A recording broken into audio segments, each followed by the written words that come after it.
Hey, this is Michael Boink, and what I'm going to do today is give you a tour of our 2008 Toyota Sienna that we've converted to a camper van. This build has been about 4 years in the process, and I think this may be the last trip with it, so I kind of wanted to document it before we tear it down and start building a new vehicle that I'll tell you about kind of at the end of the video. So before I show you the van, two things. When I watched a ton of build videos before I did ours, and what I always wanted to hear was A, what were you building this thing for? What were your goals with it? What kind of camping were you trying to do? And then B, what did it look like in camp mode? So we are currently at a state park in Texas, currently camping in the rig. We're on like an 8-day trip. So I wanted to show you what it looked like, kind of all filled up with our stuff and not just all empty and pretty because it doesn't have anything in it. So my goal when I started building this was a weekender. At the time we had office jobs.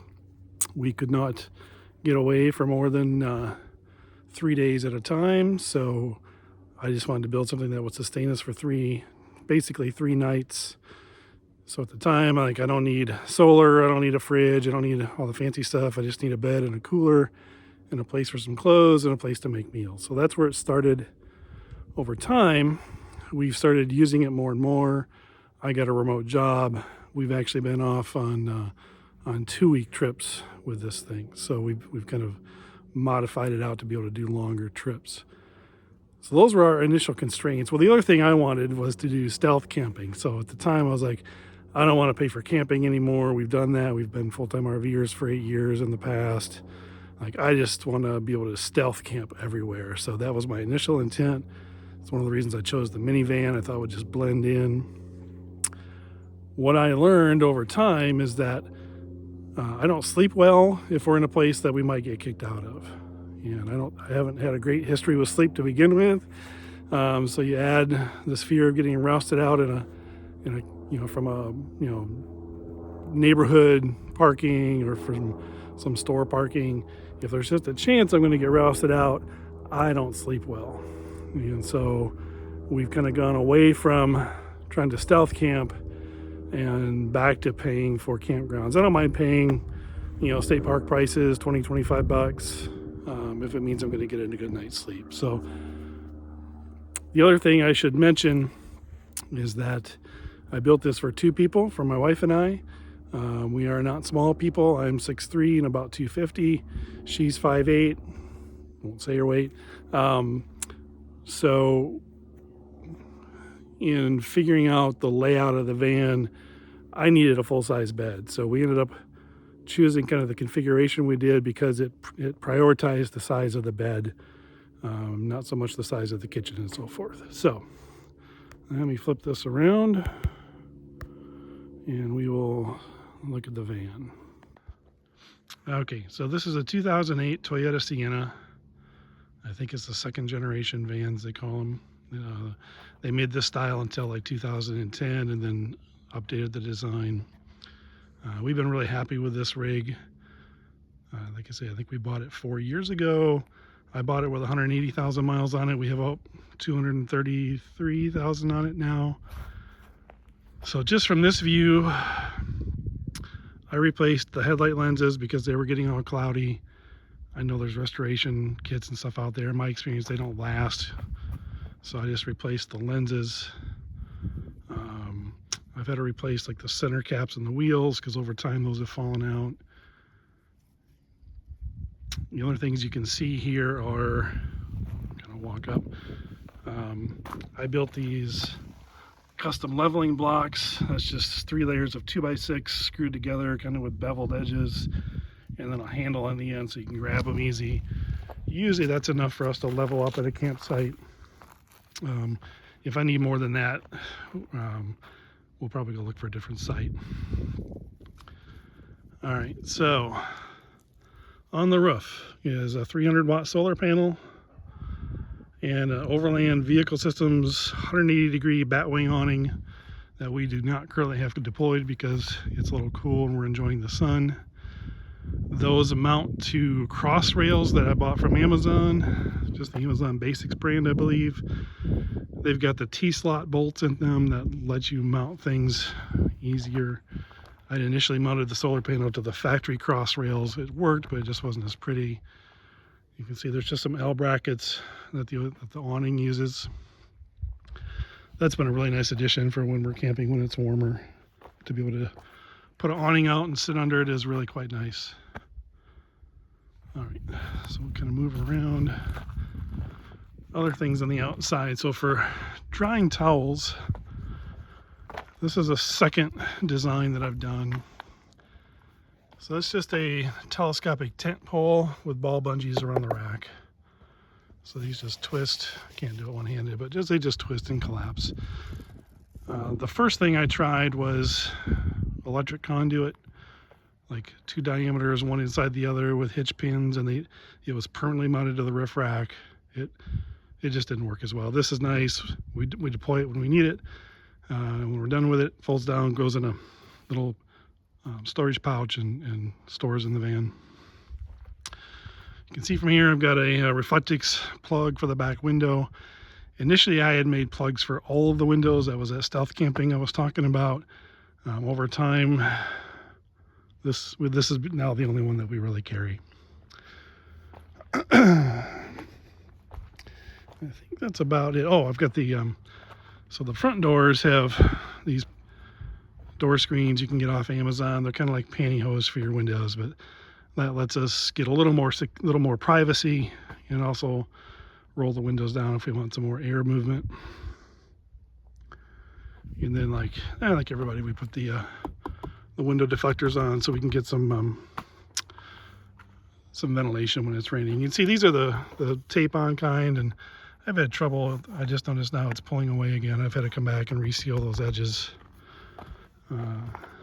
So yeah, those have been not 100% over time. All right, let's start and look in the front now. So we're currently in camp mode. What we do is push the chairs all the way forward, and these Siennas, they go forward a lot. I wish actually they would go, being so tall, I could use another inch, but they don't go back as far as I like, and they go forward further than I think any human could possibly use. Like, I don't know who could actually fit in there and drive the rig, but so what you can see, we've got a dash pad. One of the issues with this generation of Siennas is the dashes get sticky. I guess they're actually, scientifically, they're like melting, but they get kind of nasty. So we just bought the carpeted dash pad and stick it up there. We have memory foam seat pads. For us, these Sienna seats have not been awesome. Like, after a couple hours on the road, we'll feel it. They have not been a super comfortable seat for us. So the memory foam pads help a bit. They're still not awesome, but a bit better anyway. Let me go through from the other side. We can look at some things on the dash.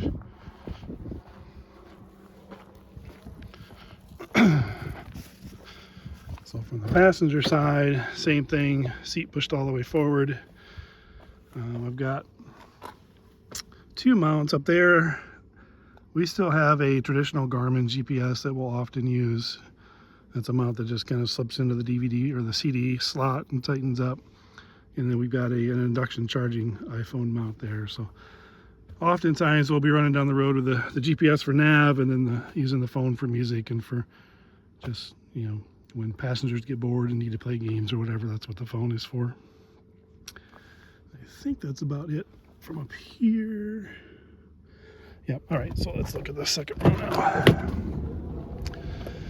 All right, so here's where it starts to look more like a camper van. So I assure you this may look like a mess, but there is a method to my madness. So what we bought are Blue Ridge Overland Molle seat back panels. That's M-O-L-L-E. If you're not familiar with that, it's like a standardized mounting system that came from like the military world. So I bought Blue Ridge Overlands. They've got a strip of Velcro on the top. So these are just Velcro bags that plug on. The bags are all stuff we found off Amazon, just kind of based on what we needed. So I've got storage for all my different wires and connectors for these window screens when they're folded up. And then for these are our bathroom bags. I think these are initially designed to be like a medical kit, but they have a kind of a Velcro rip and stick. So when it's time for me to go take a shower, I just unclip that all. It's basically a DOP kit. It's got my toothbrush and deodorant and all that stuff in it. And my wife has a similar one stored on her side of the seat. She's currently off using it. First aid kit. Another spot for a water bottle over here. Headlamp, weather center, place for my keys when we're parked. Just all that stuff you need storage for. In the middle, you can see what the solar panels hook to. This is a EcoFlow power center. So that's got the lithium battery, it's got the solar controller, inverter, and all the chargers you need for your stuff.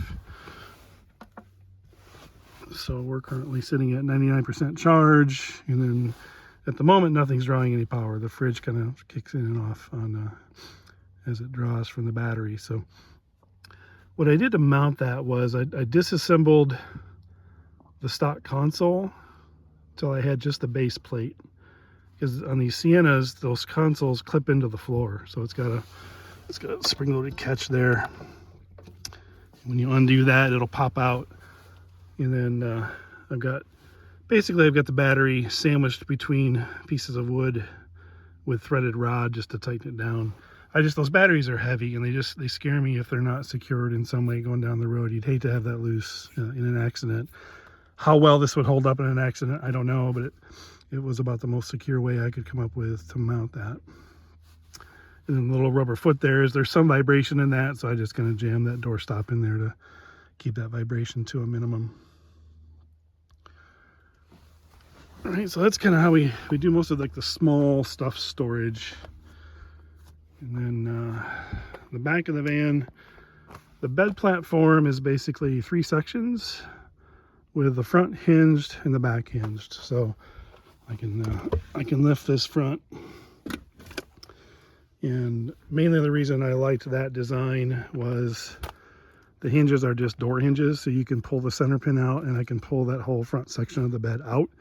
So if I need to carry something big, I can do that. I can also lay that back to make room temporarily if I need to just use the van as a van.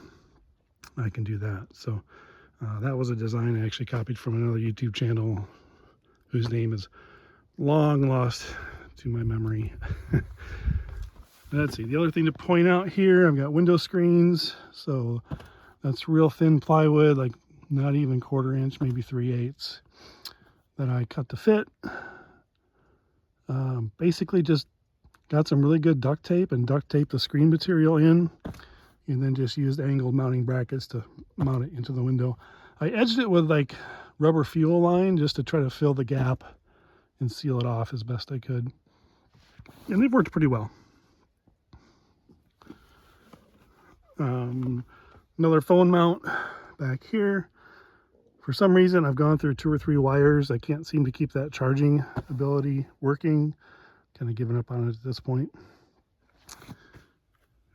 Clothes storage, we just use some Rubbermaid totes. And then these are all those packing cubes you can get from Amazon. So all of our clothes get loaded into those, and then we just kind of control the chaos while we're camping is using those packing cubes. Let's see, let's open the back now.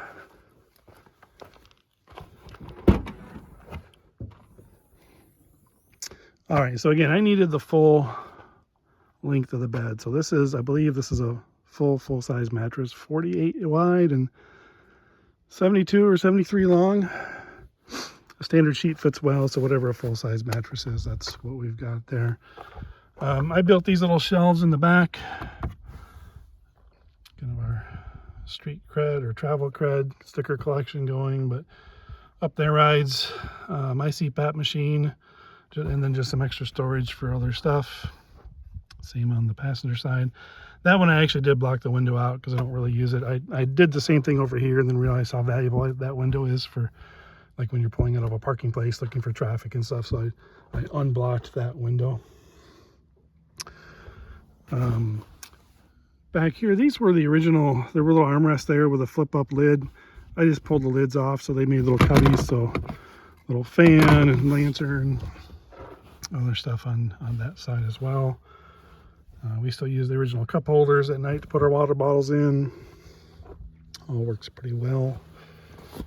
All right, so then let's look at the kitchen. So for us to get into the kitchen area, basically, this mattress is in 3 pieces, so it just shoves up like so. And then one side is the pantry. So these are the original seat belt mounting points. So I just put some chains and hooks off of those to hold those lids up. And then on this side, the drawer comes all the way out. We've just used a single burner butane stove. It's worked really, really well for us. The simplicity has been great. We just pack up our cookware in the dish pan, and it all just rides there, and then all of our utensils. Underneath that is the pantry area, so that's all of our kind of dry food storage. We've got like one of those collapsible fabric organizer cubes that we use there. We can load that up in the apartment and then pull it out here. And then normally up in that space is where our little fold-up table goes. It's actually currently out in the campsite right now. All right, so that's the left side is where the fridge lives. And so I've got some storage up here for bowls. We use just disposable bowls to eat most of our meals out of. It just makes cleanup easier. And then place for our extra trash bags there. Up in this area, that's a little hoop, is where my ramps store, my little leveling blocks. They slide in that spot and store there. And then under that is just enough room for our camp chairs, which you can see off in the distance. We use the old Zip D camp chairs. They're kind of a traditional, they're not a bag chair. They've been around for, I don't know, 40, 50 years. The Airstreamers always loved them. Nice part about the Zip D chairs is when you fold them up, they're really shallow. So both of those 2 chairs stack in that space between that hoop and the floor of the van. Water. So I see a lot of builds with sinks and pumps and gray tanks and fresh tanks, and for me that just all looked kind of more complex than it needed to be. So we just carry 4 gallons of water in gallon jugs. We reuse them a few times until they get kind of funny, and then we'll just buy new ones. That way you're only carrying a gallon of water at a time. Like 5 gallons of water is kind of heavy to carry around. I just didn't want to have to be lugging that from some source into the van. So this way we can buy water anywhere, buy it at a grocery store. It just makes it super easy and super flexible. And again, we just replace them as they empty out. In the fridge, so I said when I started off building this, it was only supposed to be for 3 nights. One of the things we really got tired of was chasing ice. We actually had trouble finding ice at times, and the ice never seemed to last as long as the cooler advertising said it would. So we went to, this is a Bouge RV 12-volt refrigerator. I forget the size, 30-something quarts. Model CR28, if it's important. This has been plenty big enough for us. We don't mind stopping every couple of days to get a few more groceries if we need to, but just not having to chase ice has been a game changer. So much easier to get out, and even I'll jump in this even just if there's nice weather, I want to work from park for a day, I'll turn the fridge on, throw lunch in there, go find a nice park, plug in my laptop, away we go. Some extra space here in the Sienna. Some models had a subwoofer here. We didn't have that, so I've mounted a fire extinguisher. Normally I've got a collection of extra butane bottles for the stove stored there as well. There's the tube that my tent pole goes in that I'm using to dry laundry on. It goes in there. So a lot of little nooks and crannies to store stuff here. Up top we've got this is an RV paper towel dispenser. It comes with a mount, so you can sort of mount it up and then take it off. When we're going down the road, that also stores down in the side here.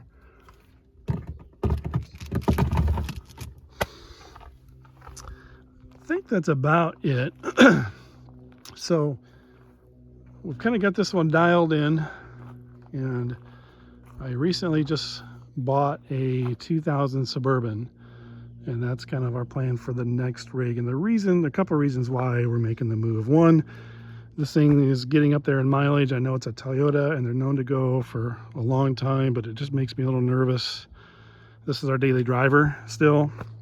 And so I wanted to get the next vehicle before I needed it. So I'm really good at keeping cars too long and they go away on flatbeds, and I didn't want to do this time. I wanted to have the next one already purchased before we actually needed it, because it's going to take me a while to get the Suburban built to where we can camp like this. Another reason is we wanted to do more rustic camping. So right now this isn't too bad of a scene. We're in a Texas State Park. It's Friday afternoon, pretty quiet, but all of these sites are reserved. So before the weekend kicks in, this is all going to be full. And state parks can be good or bad, just depending on kind of who shows up. And we wanted to go a bit more rustic, BLM land. You know, we live in Tulsa, so getting into Colorado or New Mexico is within our reach. And just didn't feel comfortable with this van on too rough of roads. Now, they make an all-wheel drive version of this van, and that was one of the options I looked at. I could just get an all-wheel drive version, kind of just cut and paste this whole build onto a new van. But it's still just a unibody vehicle, and it's still all-wheel drive, not four-wheel drive. So after a lot of thinking and looking and reading, we landed on the Suburban platform to be our next build. And other than that, the only real constraint we've run into with this platform is we're not big on campfires at night, so it's filling the hours between dark and bed. This doesn't have like a hangout space.